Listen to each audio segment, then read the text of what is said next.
Thokozani. I'm heading back home, back to South Africa. And I must say, ukuthi, was one of the toughest spiritual trip I've ever taken. One of them. There are others, but it's one of them. I think in terms of being worse, out of 10, I would say 9. However, kwazile ukuhamba ngiyabuya, and into ebalulekile ukuthi ile nto ade ngiyele ngiyitholile.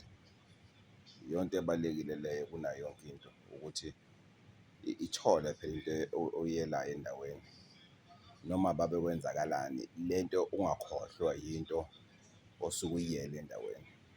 Ngoba isikhathi esiningi into esibulalayo i-focus. Isikhathi esiningi into esibulalayo ukungazi ukuthi sifunani. Umuntu athi ufuna ukunotha, mese nothile uthatha umnotho uyawuredirector wenza into ade angayihlosile kwaseqaleni, ingoba asisenzani, asibhali, meaning asiplani izinto, siyenza izinto nje as they come.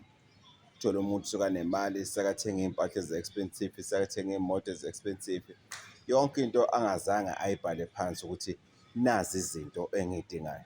So kubalulekile ukuthi sizazi izinto esiy'dingayo, then sizokwazi ukubona amandla omuthi ukuthi umuthi uyayenza yini into engiyifunayo.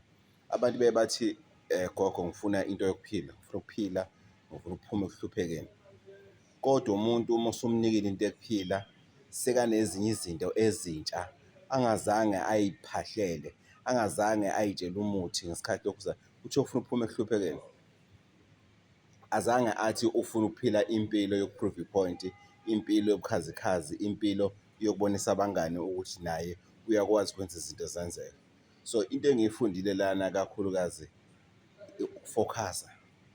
Focus ibalulekile kakhulu ngane zakwethu. Ukuba yisiphuphuku. Lana ngifunde ukuthi kumnandi kangakanani ukuba yisiphuphuku. Ngisazoyenza ividiyo uma ngifika ekhaya ezokhuluma ngezinto engiy'fundile lana ukuthi kumnandi kangakanani. Yini le ekhona ekubeni ukuthi ube yisiphuphuku? Umvuzo wokuba yisiphuphuku yini at the end of the day?